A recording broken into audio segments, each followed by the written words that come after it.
मस्त आली ना। ही पुढची स्टाईल आहे अशी केसाची, अशी काय काय माहिती आहे ना, असे असे घेतात, असे बारीक असे घेतात समोर, असे समोर नको, फुल तरी लाव. फुल लावते ना, या बाजूला लावते, या बाजूला फुल लावला बघ काव्याने. रेडी.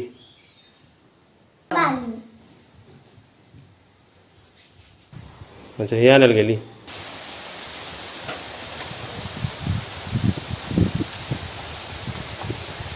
कढीपत्ता घेते पानं काढून. कढीपत्त्याचं काय कढीपत्ता स्वच्छ धुतलाय मी पहिला, बनवणार? धुवून तो असा गलवून घेतलाय, पाणी नाही त्याच्यामध्ये. त्याचं काय बनवणार आहे? त्याची चटणी बनवणार आहे, ठेचा. आता समजा आता भाज्या नाही ना मिळत आहे लॉकडाऊन मध्ये, पावसामध्ये आता आपल्याला भाज्या महाग असणार, म्हणून आपण कढीपत्त्याचा ठेचा बनवून ठेवायचा तोंडी लावायला. आणि अशी तुम्ही ना कधी पण कढीपत्ता घ्यायला गेला ना जास्तच घ्या, म्हणजे स्वस्तात मिळते मग. हा जास्त घेतल्यावर.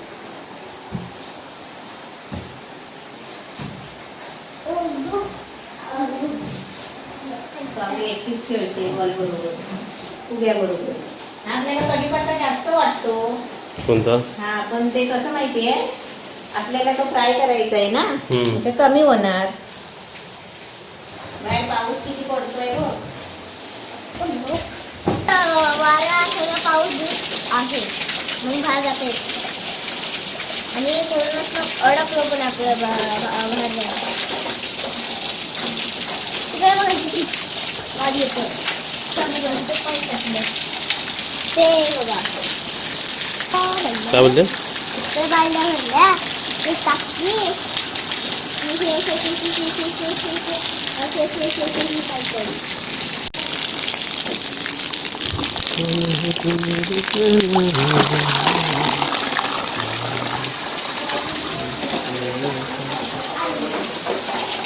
आता इथे आपलं साहित्य काढून झालेलं आहे. Very good. सर्व पी आली बघ. आज खतम हो गई. खतम हो गई. मैं तो आज ही खत्म हो गई, कल नहीं खत्म हो गई. नहीं आज खत्म हो गई. नमस्ते. आज मी कढीपत्त्याची चटणी बनवते आहे. म्हणजे चटणी म्हणजे अशी ओली चटणी नाही बनवायची आपल्याला, ठेचा टाईप बनवायचा आहे, सुकी चटणी. म्हणजे आपल्याला समजा आता भाजी नाही करायला आली तर आपण ठेचा घ्यायचा. आपण मिरचीचा ठेचा घेतो ना जेवताना, तसा तो आपण थोडासा ठेचा घ्यायचा आणि जेवायचं चपाती बरोबर, भाकरी बरोबर, कशाबरोबर पण खाऊ शकता. आता तुम्हाला लॉकडाऊन मध्ये मी कढीपत्त्याचा ठेचा बनवून दाखवते. आता तुम्हाला पहिलं साहित्य दाखवते, म्हणजे तुमच्या लक्षात येईल की काय काय पाहिजे. भरपूर सारी अशी कढीपत्त्याची पानं घ्यायची बघा, मी किती घेतले भरपूर. आणि त्याच्यासाठी लाल सुकी मिरची घ्यायची, म्हणजे अर्धा वाटी घ्यायची. 2 चमचे उडदाची डाळ, 2 चमचे धने, 2 चमचे चण्याची डाळ आणि हे 1.5 चमचा तीळ घेतले सफेद, थोडीशी चिंच घ्यायची आणि 7-8 पकड्या लसूणच्या घ्यायच्या. आणि ते थोडासा आहे ना अर्धा चमचा कमी जिरं घ्यायचं, थोडीशी हळद घ्यायची आणि आपलं थोडंसं मीठ टाकायचं आपल्या चवीपुरतं. आता मी पॅन मध्ये इथे आहे ना 2 चमचे तेल टाकायचं. हा आपला चमचा आहे ना, असे 2 चमचे तेल टाकायचं. आता त्याच्यामध्ये ही कढीपत्त्याची पानं पहिली भाजून घ्यायची, म्हणजे गरम करून घ्यायची.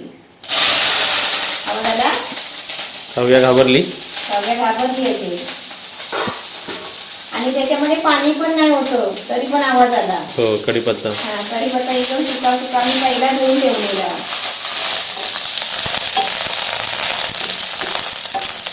मोठा किती आणि आता ओळी किती बघ. कमी होत झाले. 1.5 मिनिटानंतर बघा. मीडियम गॅसवर, बारीक मीडियम गॅस करायचा आणि पानं सगळी अशी चांगली फ्राय करून घ्यायची, कच्ची नाही ठेवायची. बारीक मीडियम गॅसवर अशी चांगली पानं आहे ना फ्राय करून घ्यायची, म्हणजे सुकी करून घ्यायची. ओली असतात ना ती अशी सुकी करून घ्यायची, सगळं अशी सुकी सुकी झाली पाहिजे. आता आपली झालेली आहे पानं, आपण परत ताटात काढून घेऊया. आता जर आपण चेक केले तर जरा कुरकुर वाटतं. हा कुरकुरीत होतील ते अजून.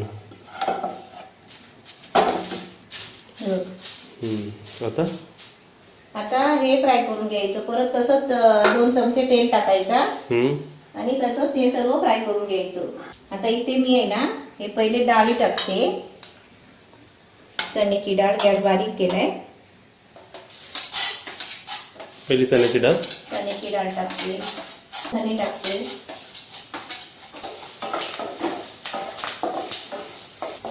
आता आपली धणे डाळ अशी चांगली लाल फ्राय करून घ्यायची. आता त्याच्यामध्ये आहे ना लसूण आणि चिंच नाही टाकायची आहे. आता त्याच्यामध्ये ही उडदाची डाळ घेतली ना ती टाकते. आता आपलं असं लाल फ्राय करून घ्यायचं. पहिले डाळी फ्राय करून घ्यायची, त्याच्यानंतर आता हे सफेद तीळ टाकते. आता इथे बघा हे सर्व फ्राय चांगलं करून घेतलंय. आता याच्यामध्ये ना मिरची टाकायची, मिरची पण त्याच्याबरोबर फ्राय करायची. तुम्ही आहे ना 10-12 जसे कढीपत्त्याची पानं असतील ना तशी तुम्ही मिरची घ्यायची. मिरची पण चांगली तेलामध्ये आहे ना डाळीमध्ये चांगली फ्राय करून घ्यायची. आता आपली इथे भाजलं आहे सर्व. आता जरा याला थंड करायचं आणि याच्यामध्ये लसूण टाकायची अशी. आता फ्राय नाही करायची, गॅस बंद करते. फक्त असेच टाकून जरा हलवायची. अशी जरा फिरवायची. आता हे थंड करून घ्यायचं. पूर्ण थंड. हा पूर्ण थंड झाल्यावरच आपण वाटणार ना. हे कुठे ठेवू पण? इथे ठेव, चिऱ्यावर ठेव. वरती पडणार परत ते. नाही पडणार, ठेव. वजन आहे ना ते. एकदम तुमची हाईट वाढली जरा. जरा वाढली. आणि आपला नाचू बाबू. ढग नाही तर पावसाचे ढग जमलेत आहे आता. चला.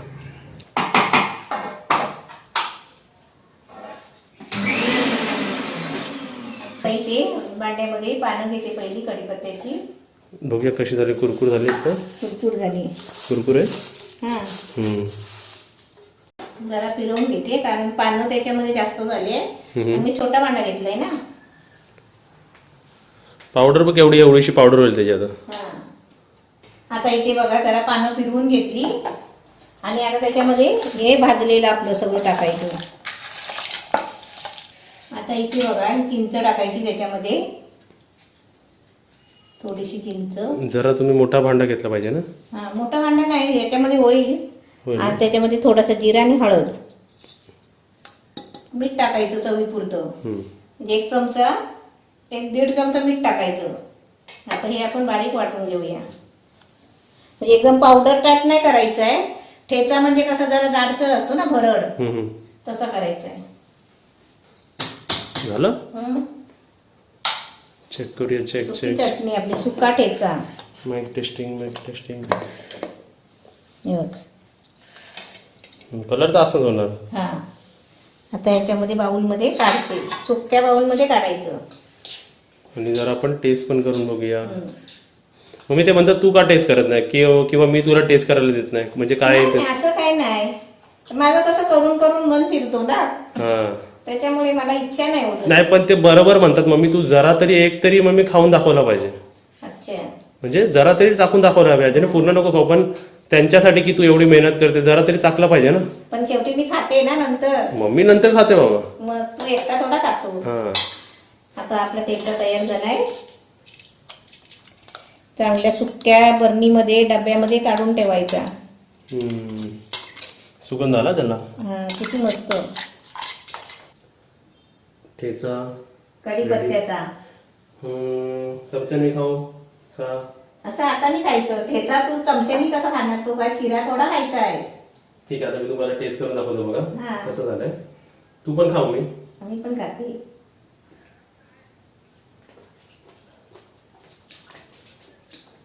एकदम मस्त झालाय, खुसखुशीत झालाय, एकदम कुरकुरीत झालाय. जर कोणाला असं वाटत असेल भाकरी ना बरोबर आहे ना आंबट आणि तिखट. स्क्रीनच्या मॅडम मध्ये आंबट आणि तिखट एकदम मस्त सुका सुका ठेचा झालाय बघा. आणि एवढा पण स्क्रीनच्या पुढे नाही जायचं कधी पण जरा पाठी नाही त्याने ठेचा दाबवते कलर. डाऊट काय वाटेल माहिती का की ते म्हणतील की खाण्यासारखं आहे की नाही. कारण कढीपत्ता बोललं की माणसं कसं उपमामध्ये कढीपत्ता असला नाही पण कुठे तुम्ही करून असं बघा तेव्हा तुम्हाला माहिती पडेल हे खाण्यासारखं आहे का नाही ते. आणि एवढं सारं साहित्य ते चटणीमध्ये घेतलाय आणि तो ठेचा म्हणून तुम्ही जर घेतलात ना ताटामध्ये तर तुम्ही 1 भाकरीच्या ऐवजी 2 भाकऱ्या घाल. असा ठेचा झाला एकदम छान वाटतं ते खायला. आणि असं तुम्ही म्हणाल की कढीपत्ता जर कढीपत्ता कसा लागतो आपण मी तर नाही खात कढीपत्ता म्हणजे असं ओपिनियन असतं ना सर्वांचं. आपली कढीपत्त्याची चटणी पण मी पहिली बनवलेली आहे पण अशी सुकी नाही बनवलेली आहे. ओली बनवली. आणि खाण्यासारखं आहे. तुम्ही रेसिपी नक्कीच बनवा आणि व्हिडिओ कसा वाटला, ब्लॉग कसे वाटतात, रेसिपी कशी वाटतात ते पण आपल्याला कमेंटमध्ये सांगा.